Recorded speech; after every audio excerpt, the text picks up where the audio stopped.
Pemirsa, Anda masih bersama kami dalam Berita Lampung.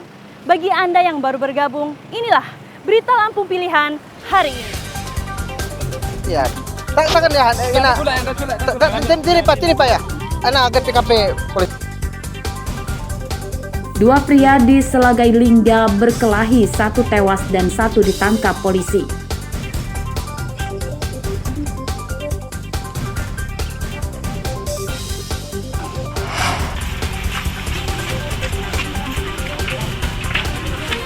Dua pekan buron, penculik sekaligus pembunuh seorang ibu rumah tangga di Tulang Bawang ditangkap polisi.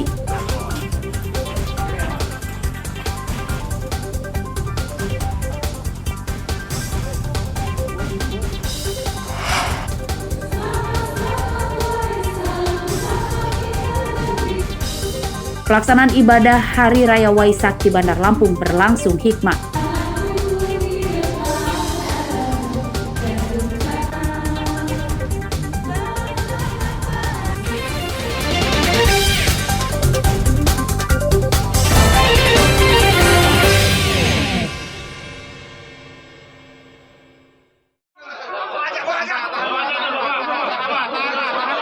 Kericuhan terjadi saat baru dimulainya rekonstruksi kasus penculikan yang disertai pembunuhan terhadap Warsih, seorang ibu rumah tangga warga Desa Moris Jaya, Kecamatan Banjar Agung, Tulang Bawang, Sabtu siang.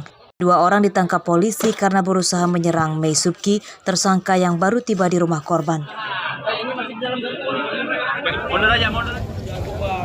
Rekonstruksi digelar di 4 lokasi, yakni di rumah korban, lokasi pembuangan mayat korban, di pasar tempat tersangka membuang mobil korban, dan indekos tersangka. Dari rekonstruksi ini dipastikan bahwa penculikan yang disertai pembunuhan itu karena tersangka ketahuan akan mencuri di rumah korban. Tersangka dipergoki oleh korban pada saat itu. Lalu yang bersangkutan langsung melakukan tindakan kekerasan terhadap korban yang mana mengakibatkan kematian. Ada penganiayaan sebelumnya, bukan ya? Sebelumnya terjadi tindakan penganiayaan yang mengarah ke kekerasan sehingga menyebabkan kematian kepada korban. Tersangka Mei Subki merupakan mantan tetangga korban. Mei Subki ditangkap di sebuah indekos di Banjarmargo, Tulang Bawang pada Jumat siang. Penculikan yang disertai pembunuhan itu terungkap setelah 2 pekan polisi melakukan penyelidikan. Petunjuk yang mengarah tersangka adalah serpihan bodi motor tersangka yang jatuh di TKP pembuangan mayat korban. Mustaqim melaporkan dari Tulang Bawang.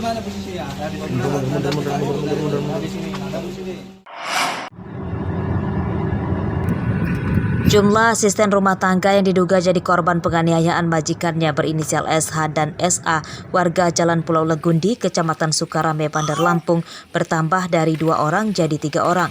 Satu lagi korban ART menceritakan bahwa putrinya berinisial NR kabur dari majikannya karena kerap mendapat perlakuan kasar dari keluarga majikannya, termasuk seorang polisi anak dari majikannya.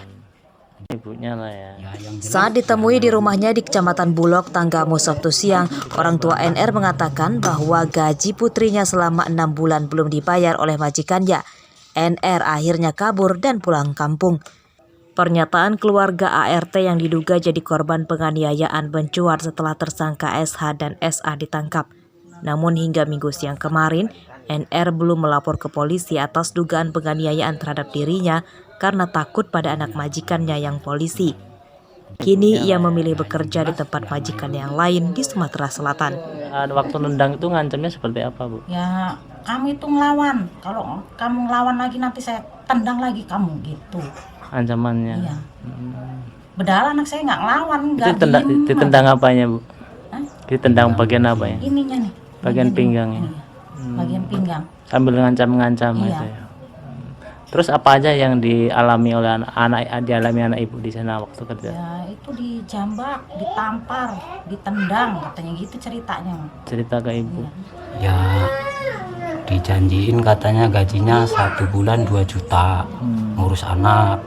Nyampe sana katanya nggak ngurus anak, suruh beres-beres. Terus selama bekerja itu sering komunikasi sama bapak? Jarang, nggak mesti 1 bulan sekali. Waktu pertama nyampe itulah dia nelpon sekitar sebulan atau setengah bulan itulah masih pakai HP sendiri. Setelah dari itu dia ngabarin lagi udah pakai HP bosnya, katanya HP-nya rusak. Seperti diberitakan sebelumnya, SH dan putrinya bernama SA ditangkap polisi Polresta Bandar Lampung karena diduga menganiaya 2 ART-nya. Kedua korban adalah berinisial DDR dan DL, warga Pringsewu. Pada kasus ini, kedua tersangka dijerat Undang-Undang tentang KDRT dan Perlindungan Anak. Ancaman hukumannya 15 tahun penjara. Aris Susanto melaporkan dari Tanggamus.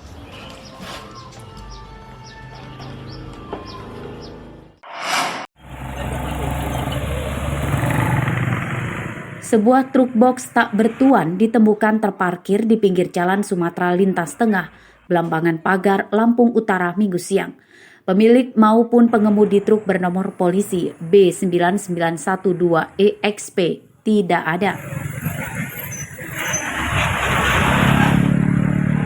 Truk box ini sebelumnya ditemukan warga sejak dini hari, namun hingga siang tidak kunjung pergi. Setelah didekati, rupanya truk ini ditinggalkan pemiliknya. Pintu kemudi tidak dikunci dan kunci kontak truk masih terpasang di tempatnya.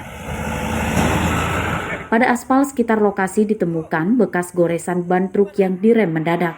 Warga tidak tahu penyebab truk box ini ditinggalkan di tempat ini. Apakah karena pengemudinya jadi korban perampokan atau masalah lain seperti kabur karena jadi pelaku tabrak lari. Jam berapa kira-kira kejadian Pak Lurah menurut informasi masyarakat? Sekitar jam 4 Pak. Tapi saat ini belum ditemukan supirnya Pak ya? Belum. Supirnya sampai saat ini nggak ketemu kemana. Ini apanya terbuka semua posisi Pak Lurah ya? Itu sebelah kanan. Ya. Tapi di samping kiri kanan nggak ada kejadian Pak Lurah? Nggak ada. Makanya bingung gitu. Untuk kepentingan penyelidikan, truk box yang ditinggalkan pengemudinya ini dibawa ke Polsek Abung Selatan. Ardio Haba melaporkan dari Lampung Utara.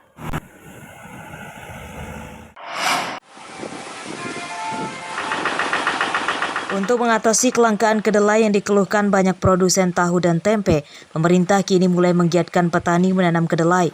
Jumat siang, Menteri Pertanian Syahrul Yassin Limpo menanam kedelai di lahan petani Desa Banjarmasin, Kecamatan Bulog, Tanggamus.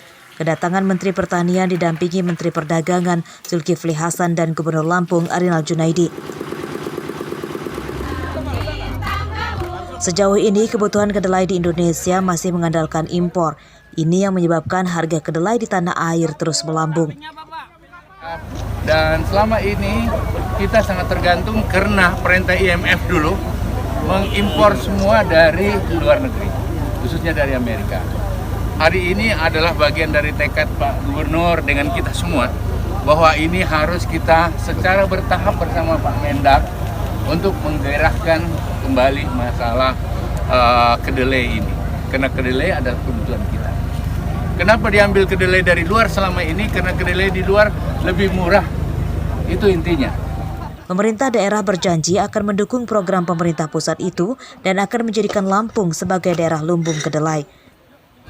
Saya menginisiasi agar kedelai bisa menjadi salah satu unit percontohan di Lampung yang nantinya ini bisa bersama-sama baik Institut Pertanian Bogor, Universitas Lampung, dan Kementerian Pertanian, Menteri Pertanian, Kementerian Perdagangan dan Perdagangan ini bisa menginisiasi dengan harapan 10 provinsi bisa memproduksi dengan nilai yang sama, maka kita akan selesai impornya. Seperti diketahui, harga kedelai kini tembus Rp14.000 per kilogram. Harga itu naik drastis dibanding sebelum tahun 2020 yang di kisaran Rp8.000 per kilogram. Naiknya harga kedelai itu banyak mengakibatkan para produsen tahu dan tempe bangkrut. Arsadi Saputra melaporkan dari Tanggamus.